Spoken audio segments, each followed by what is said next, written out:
साल 1984 भारत की राजनीति में एक ऐसा नाम गूंजा जिसने सबको हैरान कर दिया। कलकत्ता की गलियों से निकली एक दुबली पतली लड़की ने कम्युनिस्टों के गढ़ जादवपुर में सेंध लगा दी थी। सोमनाथ चटर्जी जैसे दिग्गज नेता को हराकर ममता बनर्जी ने साबित कर दिया था कि वे सिर्फ भीड़ का हिस्सा बनने नहीं बल्कि इतिहास बदलने आई है। लेकिन क्या आप जानते हैं कि एक साधारण शिक्षक की बेटी का दीदी बनने का सफर कितना दर्दनाक और संघर्षपूर्ण रहा है। आज की इस कहानी में हम परतों को खोलेंगे और जानेंगे कि कैसे ममता बनर्जी ने 34 साल पुराने वामपंथी किले को ढा दिया। ममता बनर्जी का शुरुआती जीवन अभावों में बीता। छोटी उम्र में पिता को खोने के बाद उन्होंने दूध बेचने से लेकर ट्यूशन पढ़ाने तक का काम किया ताकि परिवार संभल सके। कांग्रेस के साथ उनका राजनीतिक सफर शुरू हुआ, जहां उन्होंने अपनी आक्रामकता से सबको चौंका दिया। 1990 का वो दिन कोई नहीं भूल सकता जब हाजरा मोड़ पर उन पर जानलेवा हमला हुआ और उनका सिर फट गया। लेकिन ममता रुकी नहीं। कांग्रेस की नीतियों से मतभेद के चलते 1 जनवरी 1998 को उन्होंने अपनी अलग राह चुनी, तृणमूल कांग्रेस। उस समय लोगों ने कहा था कि बिना कांग्रेस के वे खत्म हो जाएंगे, लेकिन ममता ने सड़कों पर उतरकर माँ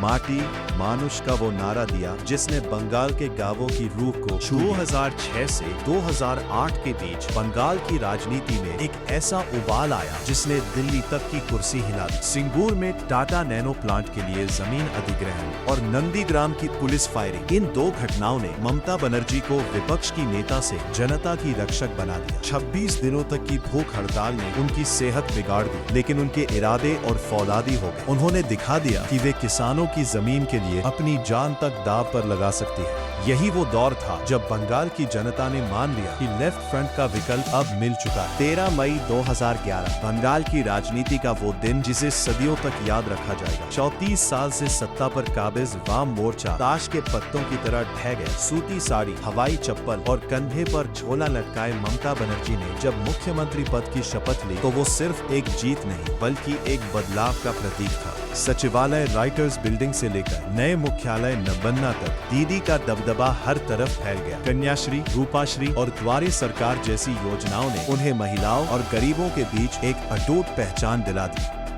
आज ममता बनर्जी सिर्फ बंगाल की मुख्यमंत्री नहीं है बल्कि राष्ट्रीय राजनीति में विपक्ष का एक सबसे बड़ा चेहरा है। हालांकि उनका ये सफर विवादों से अछूता नहीं रहा। शारदा नारद घोटाले से लेकर चुनाव के बाद की हिंसा के आरोपों तक उन्हें कई मुश्किलों का सामना करना पड़ा। केंद्र की बीजेपी सरकार के साथ उनकी जुबानी जंग और सड़कों पर टकराव की खबरें अक्सर सुर्खियां बनती हैं। लेकिन हर चुनाव में उन्हें कमतर आंकने वालों को वे अपने वोट बैंक से जवाब देती है। 2021 के चुनावों ने ये साफ कर दिया कि बंगाल में खेला होबे का जादू अभी भी बरकरार है।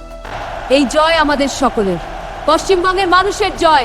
আমরা এগিয়ে যাব, কেউ আটকাতে পারবে से सचिवालय की सत्ता तक ममता बनर्जी की ये कहानी किसी फिल्मी स्क्रिप्ट से कम नहीं है। एक महिला जिसने अकेले दम पर एक साम्राज्य को चुनौती दी और जीत हासिल की। आपको ममता बनर्जी की राजनीति की सबसे बड़ी खूबी क्या लगती है? क्या वो उनकी सादगी है या उनका आक्रामक अंदाज?